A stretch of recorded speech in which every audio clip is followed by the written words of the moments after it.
Welcome to the 400th show of Bridges. We're so excited about that here. And to celebrate this anniversary with me, I have Larry Sykes. You all know Larry Sykes, Toledo City Council person, and Jan Scotland, who is a local community activist and a longtime friend of mine and a friend of this show. We are talking about shows that I think were really pretty incredible shows here. We just talked about the interview that I did a couple of years ago with Kwame Kilpatrick. Our points of view are a little different, but of course mine is the one that's important, so Yeah. we'll really think about this. I want to show you a clip from an interview that we did earlier this year that absolutely rocked the Democratic Party. It's with Yvonne Harper. She's the executive director of that party. Take a look. All right, so help me here because I'm confused. Okay. So the Democratic Party is talking about endorsing an independent, right? Yes. What did I miss? Nothing.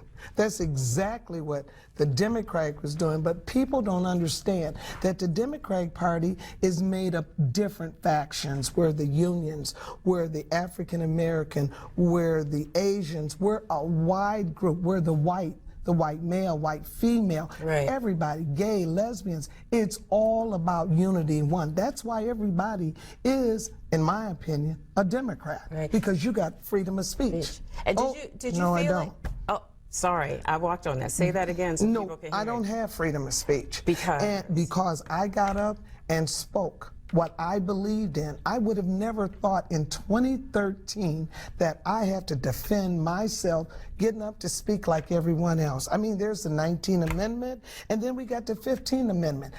I fit in all of those. African American, black, And and a a woman. woman. Right. Why are we discussing 2013?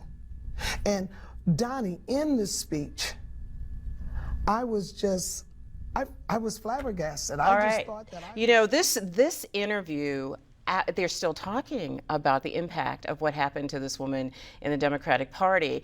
Have you ever seen, both of you are political insiders, let's make that really clear. Both of these guys are very involved with their respective parties and understand all of the local politics so very well. Have you ever seen anything like this? I think that was something that brought the party to a head because prior to that they had gotten rid of Paula Ross, they got rid of Sandy Eisenberg, and then Mrs. Howell, and then it seemed like after they went after Yvonne, it seemed like there was an issue with women in leadership role.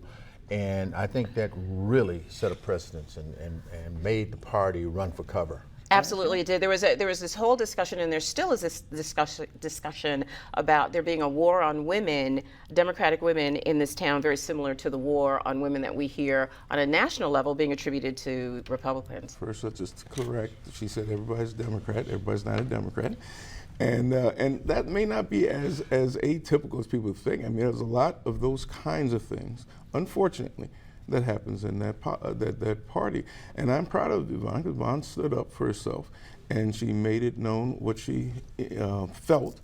And then she found that there were some people in there that said that, no, you don't have the right to do this. You're supposed to toe the line. You're supposed to listen to what we say. And if you don't listen to what we say, we want you out. And they actually were asking her to get out of the party. They actually fired her and then brought her back. I really want to talk ridiculous. about this some more, but I want to move us to our final tape for the show. And that is a tape that has to do, we had a discussion here a few weeks ago on poverty and the reason that people are in poverty. Can we take a look at that pretty quickly?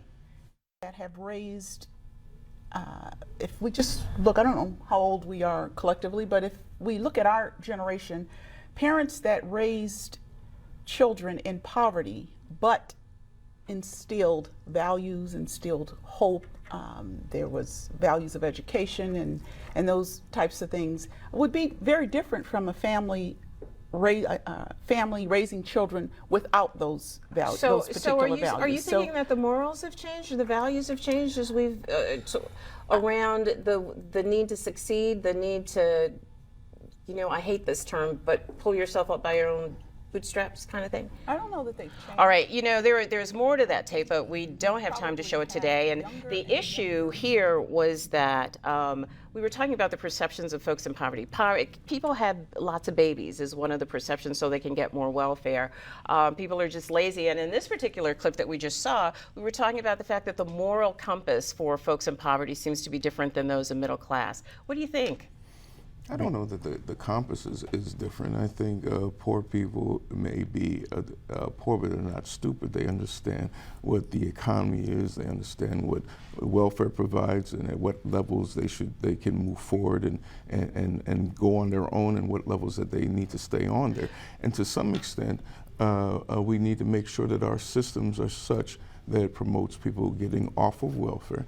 And I think that Clinton and his administration put together programs that did just that. But I don't think they're that the standards are significantly different than many of the people. But you know what I'm amazed at is that those stereotypes that we have been hearing since the 60s and the long time ago are still alive and well.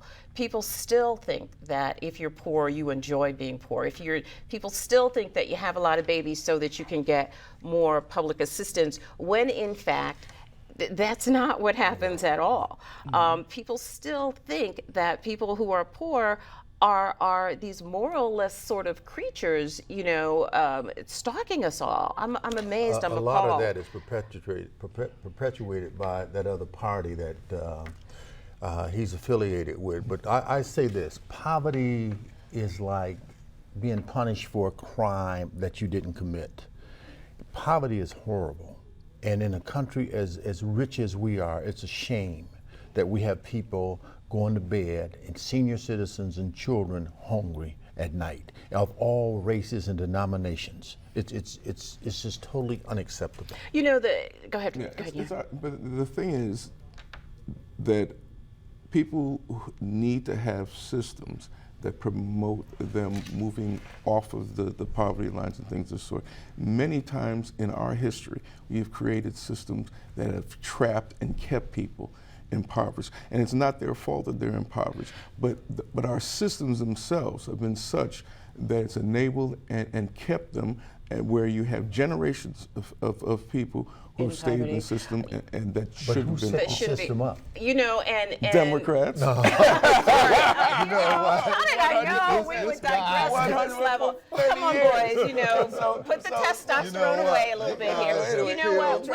But this is really important. I think that there is a whole lot of responsibility that people need to take for themselves in this process. But I agree with both of you that there are systems that seem to benefit from perpetuating people in poverty. The cool thing about all three of these videos is that they got people talking. We had more response to this particular video on show on poverty than I've gotten on a show in a really long time. And I think that's one of the great things about being able to sit around this table every Friday morning. We tape on Fridays. Every Friday morning, we really do get to bring these issues to the forefront, and that's a pretty cool thing. Talking about it is important.